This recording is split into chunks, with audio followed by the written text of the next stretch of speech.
Hi friends! ఈ కథ మీకోసంలో ఈరోజు మనం చెప్పుకోబోయే నీతి కథ కోపానికి మందు. హాయ్ చుట్కీ.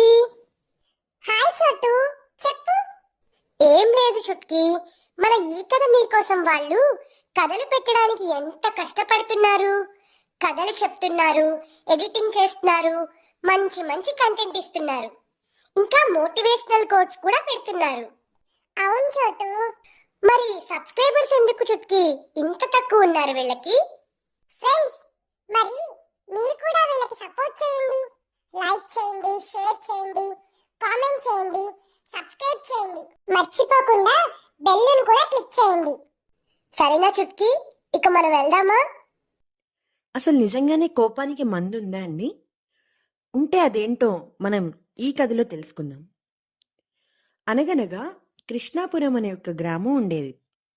ఆ గ్రామంలో కేశవానంద స్వామి అనే ఒక స్వామీజీ ఉండేవాళ్ళు.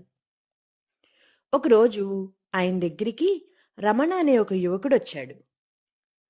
ఆయన దగ్గరికి వస్తూనే ఆయన కాళ్ళపై పడిపోయి, అయ్యా స్వామి, నాకు కోపం చాలా ఎక్కువ.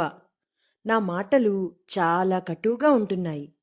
దాంతో అందరితోనూ పోట్లాడుతున్నాను. ప్రతి చిన్న విషయానికి కోపం తెచ్చుకుంటున్నాను. ఇంట్లోనే కాదు, ఊర్లోనూ నన్నందరూ ద్వేషిస్తున్నారు. నేనేం చెయ్యాలి? నా కోపం ఎలా తగ్గించుకోవాలి? మీరే ఏదైనా ఉపాయం చెప్పాలి స్వామి అని ఆయన్ని అడుగుతాడు. అప్పుడు స్వామీజీ అంటారు, నాయనా, నీ కోపం తగ్గాలంటే నువ్వు మెడలో అసలైన పులిగోరు వేసుకోవాలి. అలా వేసుకుంటే నీ కోపం తగ్గుతుంది అని చెప్తారు. అప్పుడు రమణ అంటాడు, స్వామి, నేనిప్పుడు పులిగోరు ఎక్కడ తేవాలి అని అడుగుతాడు. అప్పుడు ఆ స్వామీజీ, మన పక్కనే ఉన్న అడవిలో ఒక ముసలి పులి ఉంది. నువ్వు దాని దగ్గరికెళ్ళి నేను పంపించానని చెప్తే అది నిన్నేమీ చెయ్యదు.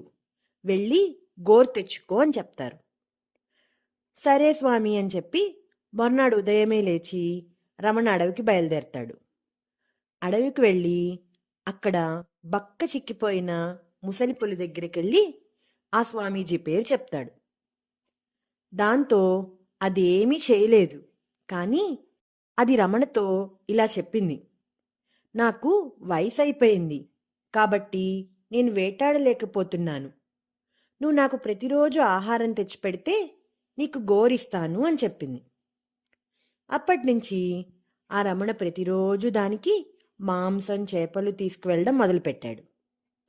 దానికి ఆహారం తీసుకువెళ్ళి రోజంతా దానితోనే ఉండేవాడు.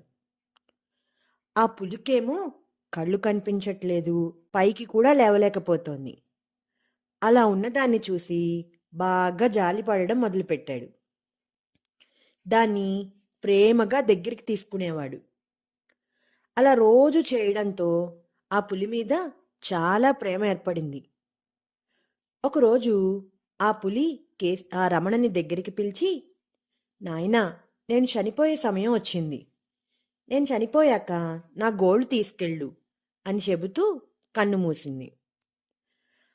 దాని మరణాన్ని చూసి ఆ రమణ తట్టుకోలేకపోయాడు. వెంటనే స్వామీజీ దగ్గరికి పరిగెత్తుకుంటూ వెళ్ళి ఏడుస్తూ జరిగిందంతా చెప్పాడు. అప్పుడు ఆ స్వామీజీ రమణతో అంటారు, ఒక జంతువు చనిపోయిందని ఇంతలా ఏడుస్తున్నావు కదా, మరి అదే సానుభూతిని, ప్రేమని నీ చుట్టూ ఉన్న మనుషుల మీద చూపించు రమణ.